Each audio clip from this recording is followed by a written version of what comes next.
নমস্কার, সকলকে আমার আন্তরিক শুভেচ্ছা, অভিনন্দন, ভালোবাসা রইল এবং বয়োজ্যেষ্ঠ যারা আছেন তাদেরকে প্রণাম জানিয়ে শুরু করছি জীবনের আলো অনুষ্ঠান। সকলে নিশ্চয়ই খুব ভালো রয়েছেন। দেখুন, কয়েকটা জিনিস আমাদের এইগুলো তো প্রত্যেকে আমাদের একটা কোনো কোনো মানুষের মধ্যে ভীষণ উৎসাহ থাকে যে আগামী বছরে রাশিফলটা কতটা ভালো হবে, আমার রাশিটা কতটা ভালো হবে এবং পরবর্তীতে কোনো সমস্যা আসবে কি না, বছরটা কেমন যাবে, এইগুলো প্রশ্ন প্রত্যেকের মধ্যেই একটা থেকেই যায়। এবং সেক্ষেত্রে আগামী বছরটা কতটা ভালো যেতে পারে অবশ্যই সেগুলো আলোচনা পরবর্তী টাইমে আমি রাখবো। তাছাড়াও কিন্তু আমার যে ইউটিউব চ্যানেলটা রয়েছে সেটাতে অলরেডি সেগুলো নিয়ে আলোচনা হয়ে গেছে, প্রত্যেকটা রাশি ধরে ধরে যে রাশি তাদের কেমন যাবে। এবং দেখবেন, সার্চ করে দেখবেন যে অ্যাস্ট্রোলজার ডক্টর গৌতম শাস্ত্রী যে ইউটিউব চ্যানেল রয়েছে সেই চ্যানেলে কিন্তু অলরেডি আমরা আপলোড করেছি বেশ কিছু রাশির, এবং সেটা ক্রমান্বয়ে হবে, আপলোড চলবে। আপনারা ওই দিকেও অবশ্যই লক্ষ্য রাখুন।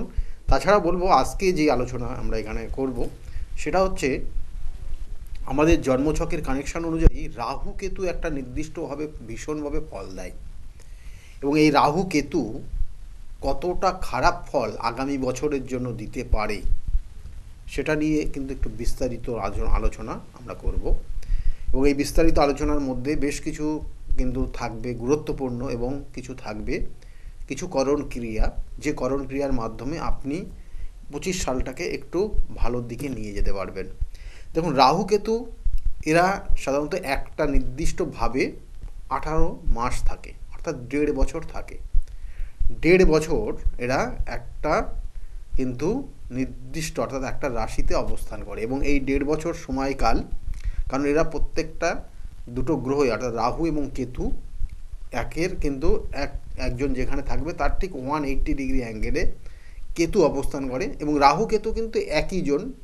অর্থাৎ এই যে এর একটা বিস্তারিত আলোচনা পৌরাণ তথ্যে আমরা বলেছিলাম যে রাহু এবং কেতু বলতে একজন দস্যুর নাম ছিল, এবং সে কিন্তু তার লোভে পড়ে, সেই বলে না লোভে পাপ পাপে মৃত্যু, অর্থাৎ সে লোভে বলুন বা সে নিজের চালাক চতুরতার কারণে সে কিন্তু দেবতাদের সঙ্গে মিশে গিয়ে সে কী করেছিল না, ওই দেবতারা যে অমৃত সুধা পান করছিল তার মধ্যে নিজেকে মিশিয়ে অর্থাৎ নিজেকে ছদ্মবেশে সেখানে পৌঁছে গিয়ে সে অমৃত সুধা পান করতে যাচ্ছিল, এবং সেই মতো অবস্থায় চন্দ্রদেব এবং সূর্যদেব অর্থাৎ সূর্যদেব এবং মাতা চন্দ্র তিনি কিন্তু তারা বুঝতে পারে, এবং যে এই দেবতা না, তখন সঙ্গে সঙ্গে সেখানে নির্দিষ্টভাবে সেই বলবো যে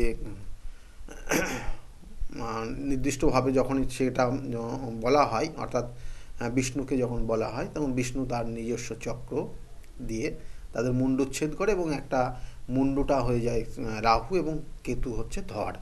তাহলে এই হচ্ছে রাহু কেতু, এবং এরা কিন্তু উল্টো মোশন, মানে বলা হয় না যে এরা একটু মুভমেন্টটা এদের পুরোটাই উল্টো, অর্থাৎ এরা বক্র গতিতে চলে সর্বদাই, মানে অন্যান্য গ্রহ যে গতিতে যে নির্দিষ্ট ওয়েতে চলে তার উল্টো দিক দিয়ে এরা চলে। এবং এরা সবসময় সেই জন্য রাহু আর কেতুর অর্থাৎ এই যে ধরটাকে আলাদা করে দিলে বডিটা পার্ট পার্ট হয়ে যায়, এবং সেই জন্য একজন যেখানে থাকে তার ঠিক অপোজিটে কেতু অবস্থান করে বা অন্যজন থাকে। তাহলে এইখানে একটা রাহু কেতু, এবং আমরা এই সেই 9টা গ্রহের মধ্যে আমরা বলি এই দুটো গ্রহকে ছায়া গ্রহ বলি। এবং রাহুর সম্বন্ধে আরেকটু বিস্তারিত আলোচনা না করলে আরও আপনাদের কাছে আরও ক্লিয়ার হবে জিনিসটা ভবিষ্যতে, যেটা আগামী 2025 সালে আপনাদের কতটা খারাপ বা কতটা ভালো ফল দেবে সেটা যখন বিবেচ্য বিষয়ের জায়গায় আসবে। এবং দেখুন, 2006 অর্থাৎ 2025 যে জায়গাটা আসবে সেক্ষেত্রে তার আগে বলি রাহুর কয়েকটা পয়েন্ট খুব গুরুত্বপূর্ণ। রাহু বলছে যে তুম্বস্থ ফল দেয় বা উচ্চস্থ ফল দেয়। রাহু হচ্ছে মিথুন রাশি বা বৃষ রাশিতে রাহু কিন্তু তুম্বস্থ ফল বা উচ্চস্থ ফল দেয়। এখানে মতান্তর রয়েছে, কেউ বলছে যে বৃষ রাশিতে, আবার কোনো জায়গায় বলছে যে মিথুন রাশিতে, এবং ঠিক তার 180 অ্যাঙ্গেলে অর্থাৎ সেখানেও মতান্তর রয়েছে, বলছে যে কেতুর অবস্থান কি না যে ধনু রাশিতে, আর মতান্তরে রয়েছে বৃশ্চিক রাশিতে কেতু ভালো ফল দেয়। তাহলে এই যে কানেকশানটা রয়েছে, এবং এই কানেকশান এবং তার সঙ্গে সঙ্গে বর্তমানে রাহু যেখানে অবস্থান করছে বর্তমান রাহু অবস্থান করছে, মানে যেহেতু এই বছরে আমি এই আলোচনাটা রাখছি এবং এটা 2024 চলছে এবং 2024-এর একদম শেষ পর্যায়ে, এবং 2024-ও কিন্তু রাহু এখনও পর্যন্ত মীন রাশিতে অবস্থান করছে, আর কেতু সে কিন্তু অবস্থান করছে কন্যা রাশিতে অবস্থান করছে।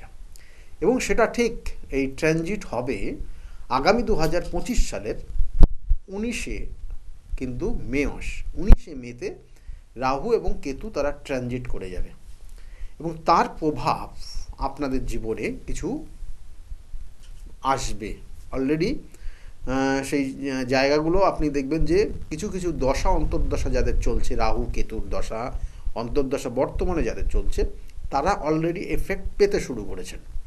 কীরকম এবং কি ফল দেবে সেটা হচ্ছে বিশেষ করে, কারণ রাহুর আরেকটা জায়গা রয়েছে খুব প্রভাব, মানে অর্থাৎ সেখানে প্রভাব প্রতিপত্তি বিস্তার করে রাহু, এবং রাহু ওই জায়গাতে গেলে পরে খুব সেই সকল জাতক জাতিকা খুব ভ্রমণে পিপাসু হয়।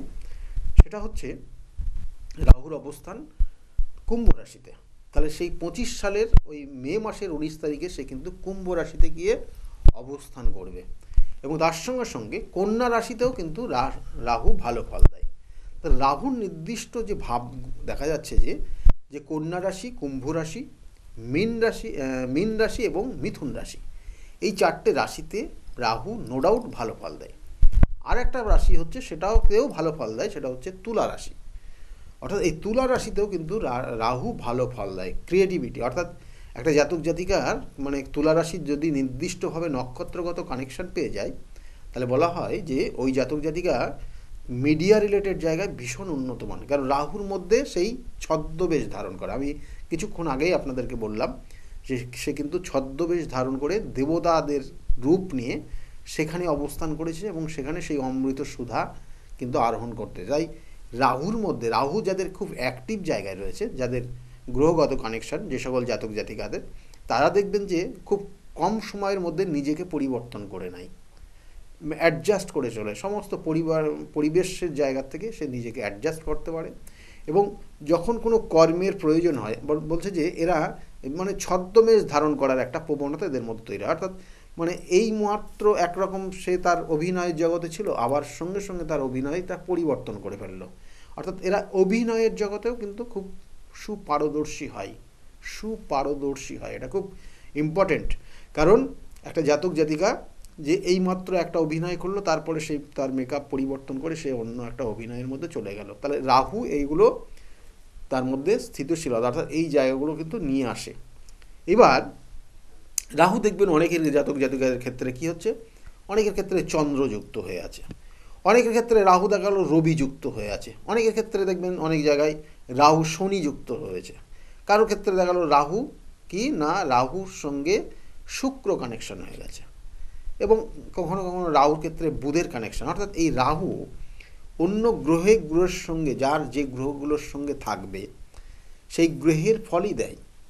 এটা আমাদের মানে এটা যারা এই মুহূর্তে শিখছেন অ্যাস্ট্রোলজি, তাদের ক্ষেত্রে এটা ভীষণভাবে খুব গুরুত্ব, কারণ রাহু যে গ্রহের সঙ্গে থাকবে সেই গ্রহের ফল দেয়। কিন্তু সেই গ্রহটা যদি নেগেটিভ থাকে বা সেই গ্রহটা দেখা গেল যে এমন কিছু নক্ষত্রগত কানেকশান পেয়েছে সেটা নেগেটিভ ফল দিচ্ছে, তাহলে রাহু কী করবে, সেই জিনিসটাকে, সেই গতিটাকে বাড়িয়ে দেবে, অর্থাৎ সেই নেগেটিভ ফলটাকে বেশি দেবে। অর্থাৎ দেখা গেল রাহু সে নিচস্থ বুধের কানেকশান পেয়েছে, অর্থাৎ বুধের সঙ্গে রয়েছে নিচস্থ বুধ, বা বুধটা সে কানেকশানগত জায়গার থেকে নেগেটিভ হয়ে গেছে, তাহলে সেই বুধের সঙ্গে রাহু রয়েছে, তাহলে কী করবে, বাড়াবে, মানে তার বুধের জায়গা, অর্থাৎ বুধ থেকে আমাদের জ্ঞান, অর্থাৎ জ্ঞানের জায়গা, জ্ঞানটাকে লোপ করিয়ে দেবে, অর্থাৎ মনে রাখতে পারবে না। আর কিছু কিছু ক্ষেত্রে রাহু এই কানেকশানটা পেয়ে গেলে, তেমন ওই বুধের সঙ্গে রাহু কানেকশান পেয়েছে, বুধটা যদি নেগেটিভ ফল দেয়, তাহলে রাহু কী করবে, ওখানে ওদের মিথ্যা কথা বলতে আশ্রয় নেবে, অর্থাৎ মিথ্যা কথা বলে খুব সুন্দরভাবে একটা জিনিসকে প্রেজেন্ট করে দেবে। তাহলে এই জায়গাগুলো কিছু কিছু ক্ষেত্রে ভালো, আবার কোনো কোনো ক্ষেত্রে দেখা গেলো যে এই মানে বিশেষ করে রাহু কিছু পজিটিভ রেজাল্ট দিচ্ছে এবং সেখানে বুধ কানেকশন হয়েছে, বুধ কিছু ক্ষেত্রে পজিটিভ রেজাল্ট দিচ্ছে, তাহলে কী হবে, সেই সকল জাতক জাতিকা দেখবেন যে তারা সেলস মার্কেটিংয়ের ক্ষেত্রে বা সেলসের ক্ষেত্রে বা মার্কেটিং ডিপার্টমেন্টের ক্ষেত্রে এরা দারুণ রেজাল্ট করে, মানে এরা একদম টপে থাকে। মানে এরা একটা ছাই ছাই দেখলেও সে ছাই সোনা বলে বিক্রি করে দিতে পারে। তাদের মধ্যে এতটা কোয়ালিটি তৈরি হয় ওই রাহু এবং বুধের কানেকশন। এবং দেখতে হবে কোন জায়গায় কীভাবে কানেকশন পাচ্ছে তার ওপর কিন্তু। অর্থাৎ রাহু যে খুব সবসময় খারাপ ফল দেবে তা না। আবার রাহু যদি মঙ্গল কানেকশন হয়ে যায় তাহলে সেই সকল জাতক জাতিকার বলা হয় ছন্ন ছাড়া দোষ। তাহলে এক একটা গ্রহের সঙ্গে থাকলে এক একটা, এবং সেই মঙ্গলটা দেখা গেলো যে কোনো কারণে সে নেগেটিভ ফল দিচ্ছে, তাহলে তার শুধু নেগেটিভ ফলই দেবে। হঠাৎ হঠাৎ মাথা গরম করিয়ে দেবে, মানসিক চঞ্চলতা তো করে দেবে, মার দাঙ্গা হান মারপিট এইসব করে করে বেড়াবে। তাহলে এইসব জায়গাগুলো, এবং কোনো রকম সমাজ বিরোধীমূলক কোনো কর্মের মধ্যে যুক্ত করে দেবে। দেখা গেল মঙ্গল সাধারণত কি সাহসী গ্রহ, মঙ্গল সাহসী গ্রহ, মঙ্গল সৈনিক গ্রহ বলা হয়। মঙ্গল রক্ষা অর্থাৎ দেশ রক্ষার কাটতে মঙ্গলের প্রয়োজন হয়। তাহলে সেই মঙ্গল যদি নেগেটিভ হয় তাহলে এই যে জিনিস ভালো জিনিসগুলো সে খারাপ করবে। খারাপ করার পরে রাহু কী হবে, তার সঙ্গে রাহু যুক্ত হয়ে যাবে, তখন খারাপটাকে আরও বাড়িয়ে দেবে, তখন সমাজ বিরোধী হয়ে যাবে। বিভিন্ন ক্ষেত্রে বিভিন্ন সেক্টরে তাদের কিন্তু দেখা গেলো যে সমাজের ক্ষেত্রে পুরোপুরি নিষেধাজ্ঞা জারি হয়েছে এমন একটা পর্যায়ে বা এমন একটা গোষ্ঠীর মধ্যে সে যুক্ত হয়ে যাবে। তাহলে এইগুলো কিন্তু জানবেন রাহুর ফল দেয়। কিন্তু আমাদের মেন বিষয় যেটা হচ্ছে আজকের, যে 2025 সালে রাহু কতটা ভালো ফল দেবে। দেখুন রাহু কোথায় গিয়ে অবস্থান করবে, কুম্ভ রাশিতে গিয়ে রাহু অবস্থান করবে 25 সালের মে মাসের 19 তারিখে।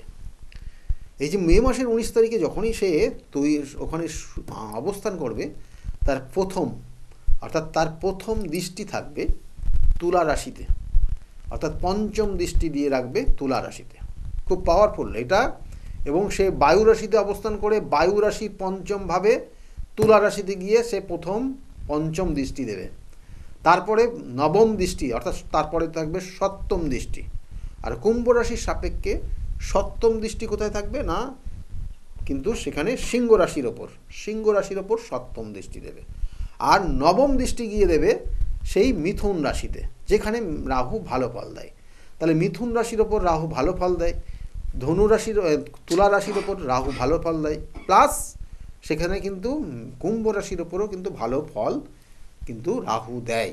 শুধুমাত্র খারাপ ফল দেয় বা রবির সঙ্গে তার অ্যান্টি আছে। রবি কিন্তু সর্বদাই রাহুর একমাত্র বড় শত্রু হচ্ছে রবি। রবির একমাত্র বড় শত্রু হচ্ছে ওই রাহু।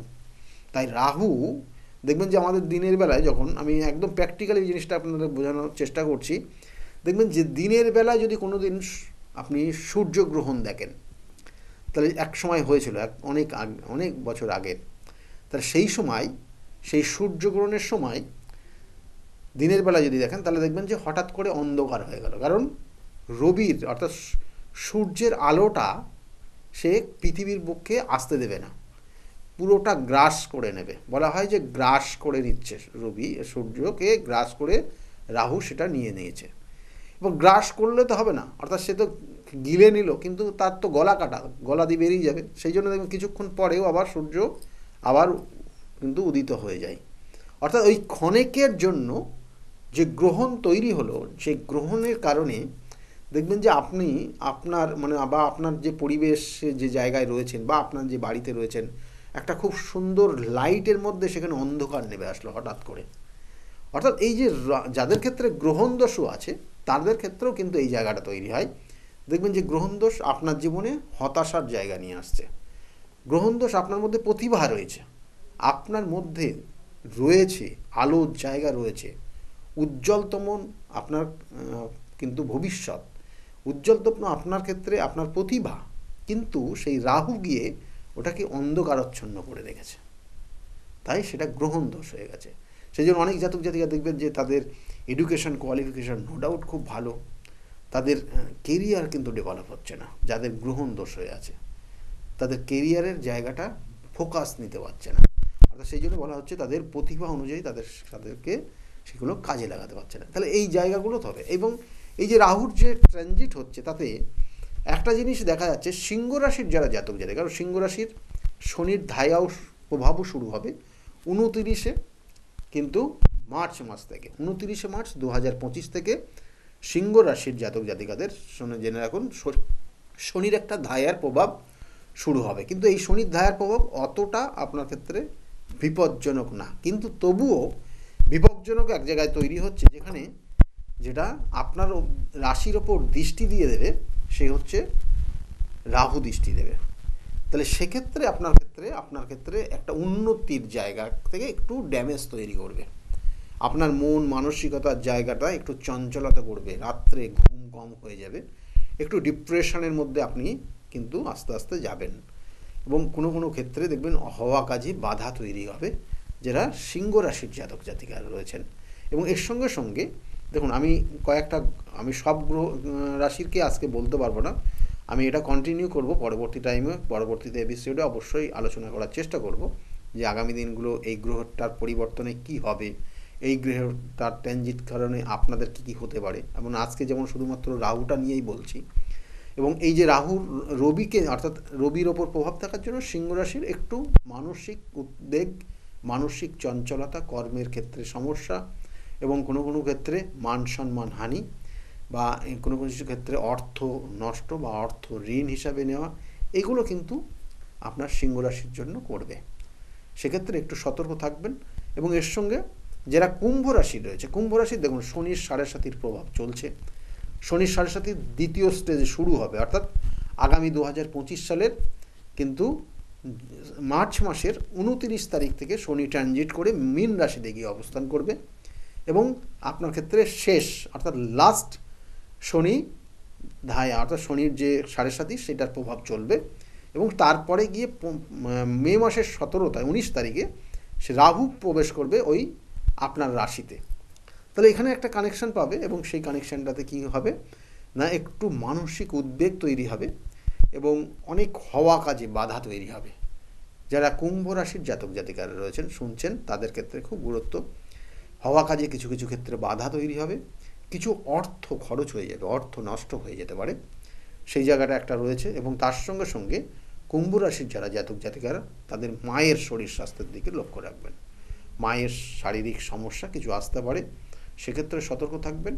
আর আপনার রাশির সাপেক্ষে কিছু কানেকশন দেখা যায়, যেটা হচ্ছে বিদেশে অর্থাৎ জন্মস্থান থেকে যদি দূরবর্তী জায়গায় চলে যান, তাহলে আপনার এই নেগেটিভ প্রভাবটা অনেকটা কেটে যাবে।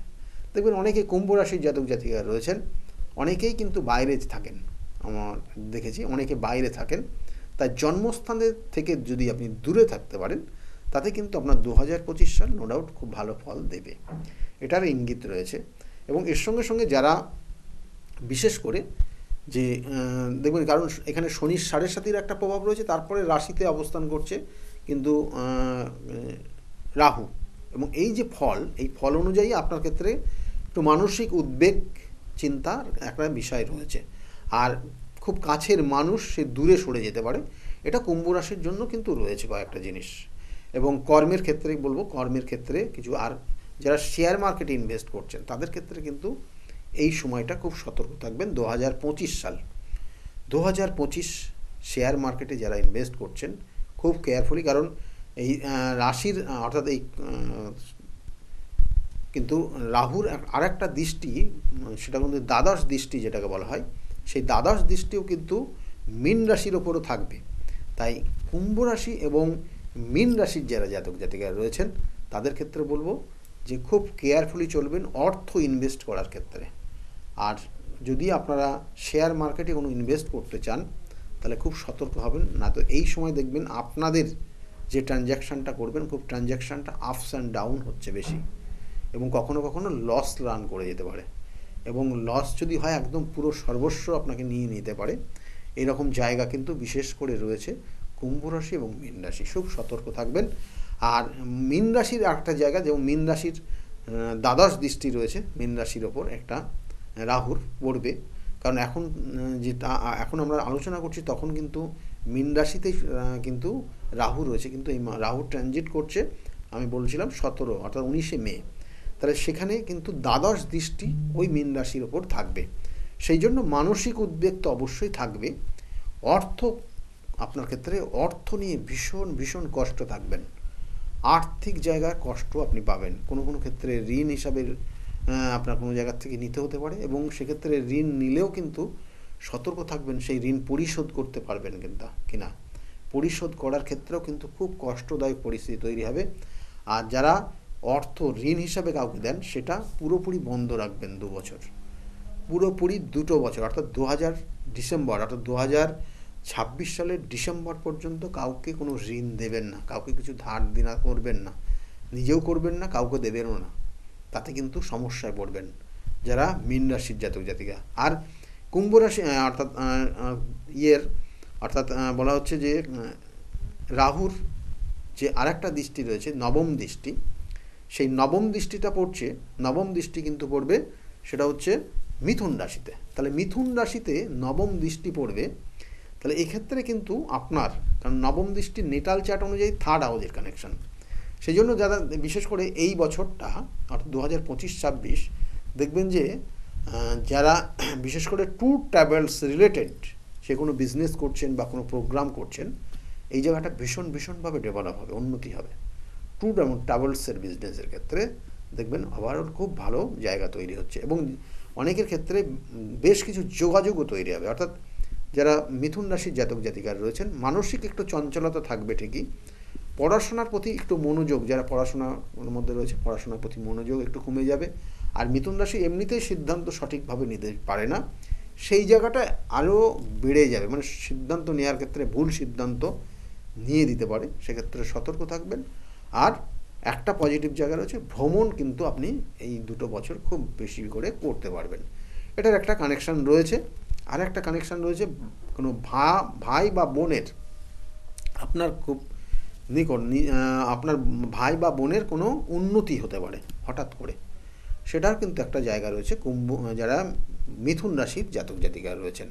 এর সঙ্গে সঙ্গে বলবো যে রাহুর আর একটা দৃষ্টি রয়েছে, যেটা হচ্ছে পঞ্চম দৃষ্টি, ভালো করে, কারণ রাহু কিন্তু রেট্রোগেট মুভে ঘটছে, তাই পঞ্চম দৃষ্টি, আমি একটু মানে এটার সঙ্গে ওটা কোনো কানেকশান নেই, তবুও বলবো যেহেতু যেখানে দৃষ্টিগুলো পড়ছে সেই অনুযায়ী বলছি।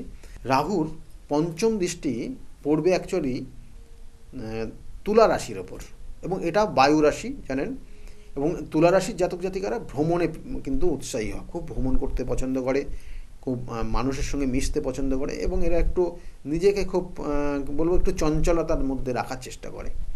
তাহলে সেক্ষেত্রেও কিন্তু এদের এই চঞ্চলতা, একটু ভ্রমণের জায়গা, এগুলো একটু বাড়িয়ে দেবে, এবং একটু উচ্ছৃঙ্খল জীবনযাপন, যারা উচ্ছৃঙ্খল জীবনযাপন করেন, আমি বারবার বলছি যাদের আছে জন্মছকের এগুলো কানেকশন থাকতে হয়, এবং সেই অনুযায়ী এদের এই উচ্ছৃঙ্খল জীবনযাপন আসে, তারা কিন্তু এই জিনিসটা আরও বেড়ে যাবে। অনেক সময় এরা কোনো ড্রিঙ্কস করতে আরম্ভ করতে পারে, বা কোনো নেশার মধ্যে আসক্ত হয়ে যেতে পারে, সেসব জায়গাগুলো রয়েছে। যারা মিডিয়া রিলেটেড কোনো কাজের মধ্যে যুক্ত রয়েছেন তুলা রাশির, তাদের ক্ষেত্রে জায়গাটা অনেক গুণ বেড়ে যাবে, অনেকটা ভালো জায়গা তৈরি হবে। এবং কর্মের জায়গা, যদি মিডিয়া রিলেটেড কোনো কর্মও করেন বা কোনো স্টাডি করেন, তাদের ক্ষেত্রে বলবো দেখবেন যে দিনের পর দিন আপনার ডেভেলপ হচ্ছে, এবং কর্মক্ষেত্রে প্রমোশনের জায়গা হবে, বৃদ্ধি, অর্থাৎ আপনার দায়িত্বভার অনেক বেড়ে যাবে। যারা তুলা রাশির জাতক জাতিকারা রয়েছেন খুব কেয়ারফুল এই জায়গাটা, এবং যারা বিশেষ করে কোনো মিডিয়া রিলেটেড বললাম, বিউটি রিলেটেড কোনো কনসেপ্টের মধ্যে রয়েছেন, বা কোনো রকমের বিউটি, ফ্যাশনটাও কিন্তু বিউটির মধ্যে চলে, তাহলে এই সব রিলেটেড যে জায়গাগুলো রয়েছে, যদি কোনো জাতক জাতিকারা তুলা রাশির হয়, তাহলে দেখবেন যে আগামী দিনে তাদের উন্নতি হচ্ছে, খুব ডেভেলপ হচ্ছে, এবং খুব দূরে আপনার যোগাযোগ তৈরি হবে, এবং দেশ বিদেশ পর্যন্ত আপনি পৌঁছে যেতে পারেন। এটার কিন্তু কানেকশান তুলা রাশির রয়েছে। কারণ এখানে আমরা আজকের যেটা আলোচনার মধ্যে রাখলাম, যেটা যে আগামী মে মাসের ঠিক 19 মে কিন্তু রাহু ট্রানজিট করবে, এবং সেই রাহু ট্রানজিট করে কুম্ভ রাশিতে অবস্থান করবে। কুম্ভ রাশির থেকে প্রথম পঞ্চম দৃষ্টি দেবে তুলা রাশিতে, তারপরে দ্বিতীয় যে দৃষ্টি রয়েছে সেই দ্বিতীয় সপ্তম দৃষ্টি দেবে সিংহ রাশিতে, এবং তারপরে হচ্ছে তৃতীয় দৃষ্টি অর্থাৎ নবম দৃষ্টি দেবে সে কিন্তু মিথুন রাশিতে, এবং দ্বাদশ দৃষ্টি দেবে সে কিন্তু মীন রাশিতে। তাই এই কটা রাশি, 4টে রাশি নিয়ে আজকের আলোচনা রাখলাম, যে অন্যান্য রাশি বলবো যে অন্যান্য রাশির ক্ষেত্রে একটা আপনার জন্মছকের কানেকশন অনুযায়ী কিছু কিছু ফল দেবে, কিছু কিছু ক্ষেত্রে শুভ ফল দেবে, কিছু কিছু ক্ষেত্রে অশুভ ফলও দেবে। তাও বলে রাখবো যে পরবর্তী এপিসোডে আমরা আলোচনা করব অন্যান্য রাশিগুলো কতটা ভালো ফল পেতে পারে, কতটা খারাপ ফল পেতে পারে। যাই হোক, সকলে ভালো থাকবেন, কারণ আমি বারবার বলি যে সঠিকভাবে তার প্রতিকার প্রতিবিধান রয়েছে। যে কোনো গ্রহ নক্ষত্র কানেকশন, আপনার যে দশা অন্তর্দশা প্রত্যন্তর্দশা, এটাকেই বিশেষ গুরুত্বর জায়গা রয়েছে।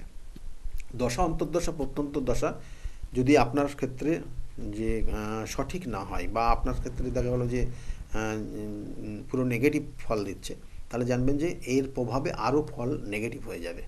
সেই জন্য প্রতিকার, প্রতিবিধান এবং গাইডলাইন আপনার জীবনকে পরিবর্তন করতে পারে। যে বিগত যে সকল মানুষ আমার কাছে এসেছিল, তারা কিন্তু আজকের জায়গায় খুব ভালো রয়েছে। তাদের মুখ থেকে শুনুন তারা কতটা ভালো জায়গা রয়েছে। সকলে ভালো থাকবেন, আর আগামী এপিসোড অবশ্যই মন দিয়ে শুনবেন।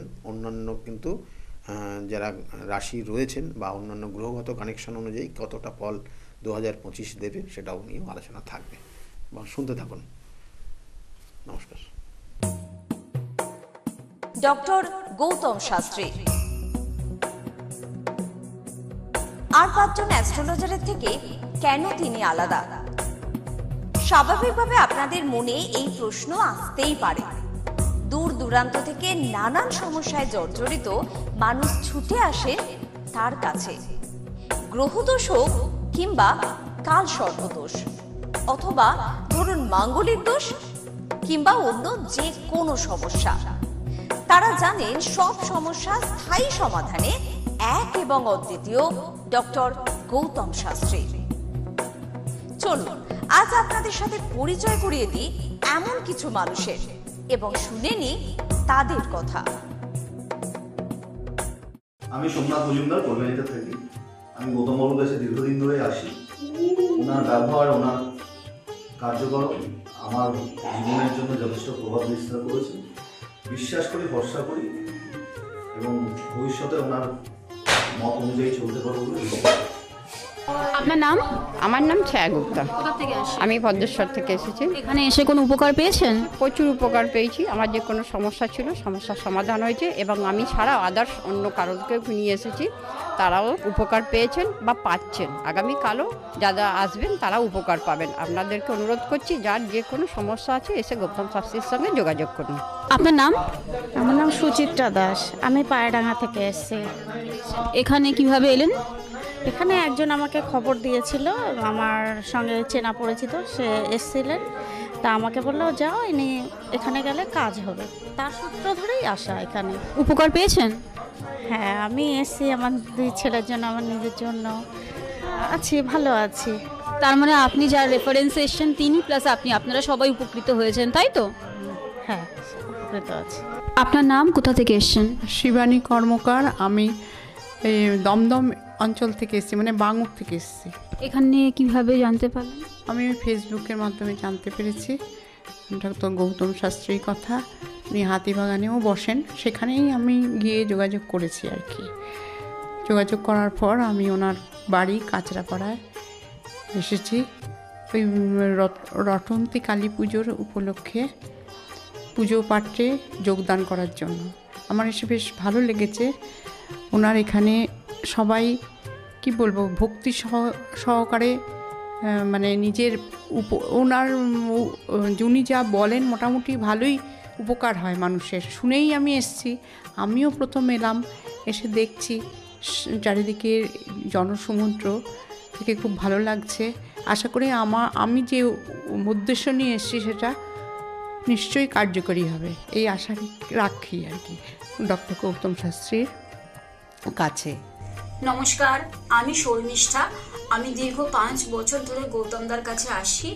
আমি যখন প্রথম এখানে এসেছিলাম, আমার ব্যবসায় প্রচণ্ডভাবে ক্ষতি হয়েছিল, কোনো উন্নতি ছিল না, নেগেটিভিটি আর ডিপ্রেশন আমাকে ঘিরে ধরেছিল। তো এক আত্মীয়র কথা শুনে আমি এখানে আসি। আসার পর দাদা আমাকে যে অ্যাডভাইসগুলো করেছিল এবং যে উনি ক্রিয়াগুলো আমায় করতে বলেছিল, সেগুলো আমি করার পর খুব ভালোভাবে উপকার পাই। ফলে আজ থেকে 5 বছর আগে যে পরিণামটা ছিল ব্যবসার লস, সেই লস থেকে আমি প্রচণ্ড ভালোভাবে রিকভারি শুধু করিনি, আমি সাকসেস পেয়েছি। এরকম অনেক সময় হয়েছে যে দাদা আমাকে বলেছিল যে এগুলো করলে ভালো হবে না বা এটা করো না, আমি না শুনে নিজের মতন করেছিলাম, ফলে সেখানেও আমার ক্ষতি হয়েছিল। এই ক্ষতি হওয়ার পর থেকে উনি যখনই আমাকে যা বলে আমি সেইগুলোই আমি শুনে চলি এবং প্রত্যেকটা পদে পদে তার প্রমাণ মেলে সাকসেসের মাধ্যমে। আমার সাকসেস হওয়ার পর আমি আমার বন্ধুদেরও এখানে রেফার করেছি, যাদের পার্সোনাল এবং প্রফেশনাল লাইফে যে সমস্ত প্রবলেম ছিল তারা সেগুলোর থেকে রিকভার করে বেরিয়ে এসছে, খুব উন্নতি লাভ করেছে। এই সমস্ত ঘটনা আমাদের এবং আমার বন্ধু বান্ধবের জীবনে এতটাই একটা পজিটিভ সাইন এনেছে, আমি এবং আমার বন্ধু এবং আমার আত্মীয়রা সবাই আমরা ডক্টর গৌতম শাস্ত্রীর কাছে আমরা সবাই উপকৃত লাভ করি এবং আমরা ডক্টর গৌতম শাস্ত্রীর কাছে অসংখ্য ধন্যবাদ জানাই, উনি আমাদের এত সুন্দরভাবে অ্যাডভাইস করে থাকেন বলে। আমি কস্তুরী সরকার, আমি কাঁচরাপাড়া থেকে আসছি। আমাকে মা ক্লাস 12-এ ডক্টর গৌতম শাস্ত্রীর কাছে নিয়ে আসে। তো সেখানে আসার পর আমাকে ডক্টর গৌতম শাস্ত্রী কিছু রেমেডি দেন, তো আমার খুব সাহায্য হয় তাতে। তারপর আমার পড়াশোনা কমপ্লিট করার পর কাকু বলেন যে আমাকে গ্র্যাজুয়েশন আর ITI করার জন্য। তো সেখানে করে আমি ভালো ফল পেয়েছি। তারপর আমার চাকরি লাইনে আসা, তো ডক্টর গৌতম শাস্ত্রী বলেন যে আমি এই মাসের মধ্যে একটা ভালো চাকরি পাবো, তো সেটা 1 মাসের আগেই আমি পেয়ে গেছি। তো আজকে সেটাই জানাতে এসেছি কাকুকে যে আমি চাকরি পেয়েছি। তো আপনারাও যদি আসতে চান, ভালো ফল পেতে চান, কাকুর সাহায্য পেতে চান, তো আপনারাও আসুন। আশা করি আপনারাও ভালো ফল পাবেন এবং সাহায্য পাবেন। নমস্কার, আমি জয়িতা গুহু। আমি গত এপ্রিল মাস থেকে খুব সমস্যায় পড়েছিলাম। আমার কাজের দিক থেকে সমস্যা ছিল, বসের সাথে এবং পারিপার্শ্বিক আমার যে কলিগরা ছিল তাদের সাথে খুবই সমস্যা জড়িত হয়েছিলাম। তো তারপরে সেই কাজটা আমি আর অবশেষে টিকিয়ে রাখতে পারিনি, সেটা আমাকে বাধ্য হয়েছিলাম আমি সেটা ছেড়ে দিতে। তারপরে একটা খুব আর্থিক দিক থেকে খুব ভেঙে পড়েছিলাম। তো সেই সমস্যায় জর্জরিত হয়ে বুঝতে পারছিলাম না কি করব। তো হঠাৎ একদিন টিভিতে প্রোগ্রাম দেখি ডক্টর গৌতম শাস্ত্রী, ওনার কথাবার্তা, ওনার যে উপাচারগুলো রয়েছে যেগুলো উনি বলেন প্রতিকার, সেগুলো শুনে আমার খুব ভালো লেগেছিল। তো ওনার সাথে এসে দেখা করি, আমার সমস্ত কথাবার্তা ওনার সাথে শেয়ার করি, প্রবলেমগুলো।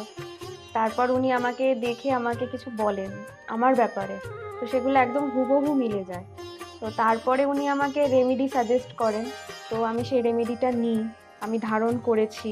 তো ধারণ করার পর আমি আস্তে আস্তে নিজের মধ্যে একটা চেঞ্জ দেখতে থাকি। তো এবং আমি গত আগস্টের 27 তারিখে একটা জব পেয়েছি যেটা আমার মনের মতো। এখানে আমার ডেজিগনেশান, আমার স্যালারি, আমার মনের মতো লোকেশান আমি এখানে পেয়েছি, মানে এটাতে আমি বিশেষভাবে আপ্লুত। তো সেজন্য অসংখ্য ধন্যবাদ ডক্টর গৌতম শাস্ত্রীকে। আমি প্রসেনজিৎ দাস, আমার বাড়ি কাঁচরাপাড়া। আমি ডক্টর গৌতম শাস্ত্রীর দেখেছিলাম টিভিতে, ওখান থেকে দাদার ফোন নাম্বার নিয়ে দাদা বাড়িতে আমি আসি, এসে দাদাকে আমার সমস্যা সমাধান বলি। আমার একটা সমস্যা, প্রচুর বড় সমস্যা ছিল, সেটা হচ্ছে আমাদের বাড়ি ঘরের সমস্যা ছিল, অনেক বছর ধরে সমস্যা ছিল, সেটা দাদা ঠিক করে দিয়েছে। এখন সেটা আমি বাড়ি করতেও চলেছি। তার সাথে সাথে আমার ব্যবসা বাণিজ্য কিছুই করতাম না, একটা নর্মাল কাজ করতাম। কাজ করার পর আমি এখন ব্যবসা বাণিজ্য উন্নতি হয়েছে, প্লাস দাদা যে প্রতিকারগুলো দিয়েছে সেগুলোকে আমরা এক্সপেক্ট করেছি। দাদার সাথে খুব ভালো ব্যবহার হয়েছে। এখন আপনারাও আসুন, এসে দাদাকে সমস্যা সমাধানের কথাগুলো বলুন, দাদা অবশ্যই আপনার সমাধান করে দেবে। ডক্টর গৌতম শাস্ত্রীর চেম্বারে আপনি কতদিন আসছেন? আমি প্রায় 2.5-3 বছর ধরেই এখানে মানে রেগুলারলি আসছি। মোটামুটি আমার যখনই অসুবিধা হচ্ছে তখন চলে আসছি। আপনি কোন চেম্বারে দেখিয়েছেন? আমি এখানকার কাঁচরাপাড়া চেম্বার। কাঁচরাপাড়া চেম্বারে দেখিয়েছেন, মানে আপনি যে সমস্যাটা নিয়ে এসেছেন ওটা কি আপনার কিওর হয়েছে? হ্যাঁ, আমি প্রথমে যে সমস্যাটা, পড়াশোনার সমস্যা নিয়ে প্রবলেমে পড়ে ওনার কাছে এসেছিলাম, তা মোটামুটি আমার যত দিন যাচ্ছে ইমপ্রুভ হচ্ছে আস্তে আস্তে। না, আপনার কাজ এটারই মধ্যে এসেছেন তো? Thank you. আমার নাম অয়ন দাস, আমি শ্রীরামপুর থেকে আসছি। আমি বেসিক্যালি এখানে এসেছিলাম গত 1 বছর আগে আমার পড়াশোনা এবং কাজবাজের জন্য। এর আগে আমি অনেক জায়গায় গিয়েছিলাম, অনেক অ্যাস্ট্রোলজার দেখিয়েছিলাম, কিন্তু সেখানে আমি সমস্যার সমাধান পাইনি। তো ওনার প্রোগ্রাম টিভিতে চলে, আমি সেখানে দেখেছিলাম, দেখে এবার বিভিন্ন ওনার সাথে যোগাযোগ করি। যোগাযোগ করার পর ওনার চেম্বারে আসে, ওনাকে সমস্তটা বলি। তো বলার পর আস্তে আস্তে অনেকটা আমি উপকৃত হয়েছি। কিছুটা আমার যেমন অবস্থাটা খারাপ হয়ে গেছিলো যতটা, তার থেকে অনেকটাই বেটার আছি। আশা করব ভবিষ্যতে এর থেকেও ভালো ফল পাবো। আমি আপনাদের অনুরোধ করবো আপনারা এসে দেখতে পারেন, যাদের অনেক সমস্যা চলছে এখানে এসে একবার কন্ট্যাক্ট করুন। ওনার শো চলতে থাকে টিভিতে, ওখান থেকে যোগাযোগ করতে পারেন ওনার সাথে, অবশ্যই আপনারা ফলাফল পাবেন। Hi everyone, I'm Simranpreet Kaur. I'm an actress.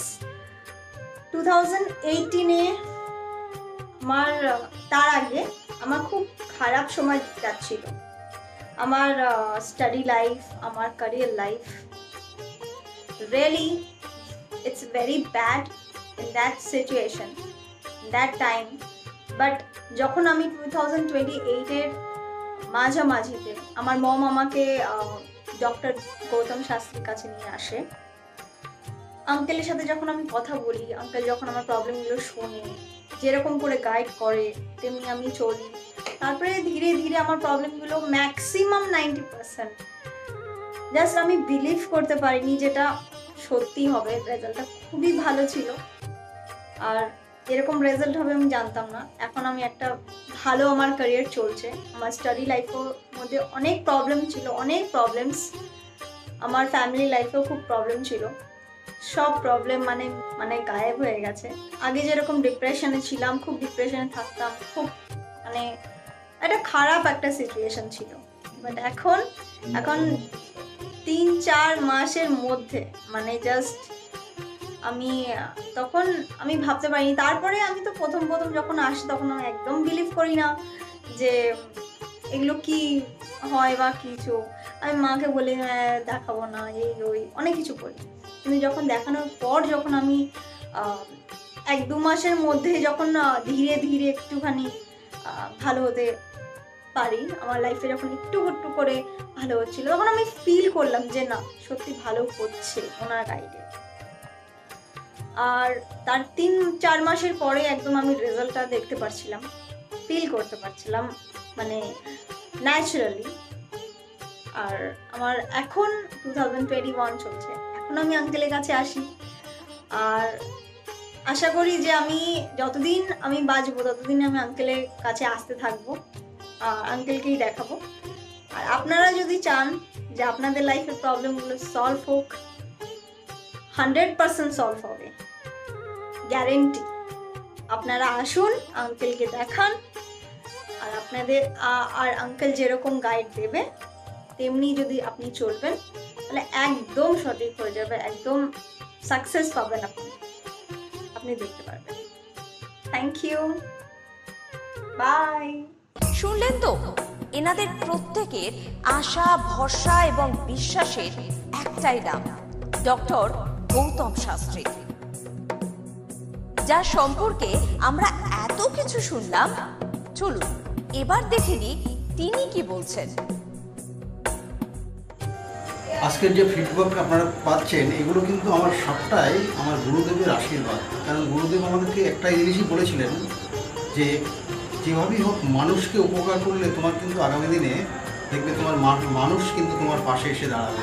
এবং সেইভাবেই আমি কিন্তু যেভাবে সকলের উপকার বা আমি যতটা কাজ করছি সকলে উপকৃত হচ্ছে, এবং এর জন্য আমিও কিন্তু খুব আনন্দ পাই যখন তারা বলে যে না দাদা, আমি আপনার এই কারণে এই জন্য এসেছিলাম, এই কাজটা আমি পেয়ে গেছি। সুতরাং আমিও চাই যে এইভাবে মানুষের পাশে থেকে মানুষকে সহযোগিতা করে মানুষকে আরও ভালো জায়গায় পৌঁছে দেওয়া। যাদের খুব দুঃখের মধ্যে, কষ্টের মধ্যে আছে, তাদেরকে কিছুটা গাইড করে তারা যদি আরও ভালো জায়গায় যেতে পারি এবং ভালো জায়গায় তাদেরকে যদি নিয়ে যেতে পারি, এটাই হচ্ছে আমার মেন উদ্দেশ্য। অর্থাৎ তারা যদি আরও ভালো জায়গায় যেতে পারে, সেখান থেকে যে আনন্দ উপভোগ করতে পারবো আমি, সেটা কিন্তু চিরস্থায়ী থেকে যাবে।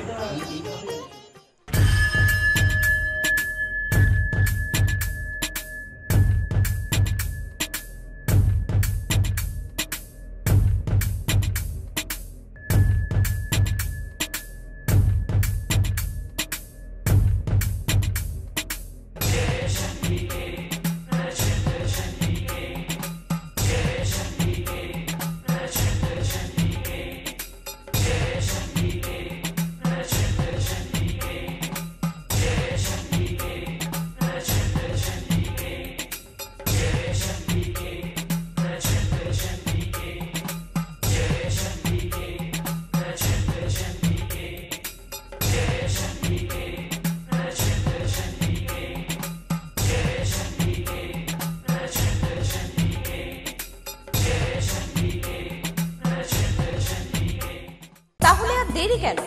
চটপট ফোন করুন 9836410969 অথবা 8335805241 এই নাম্বারে।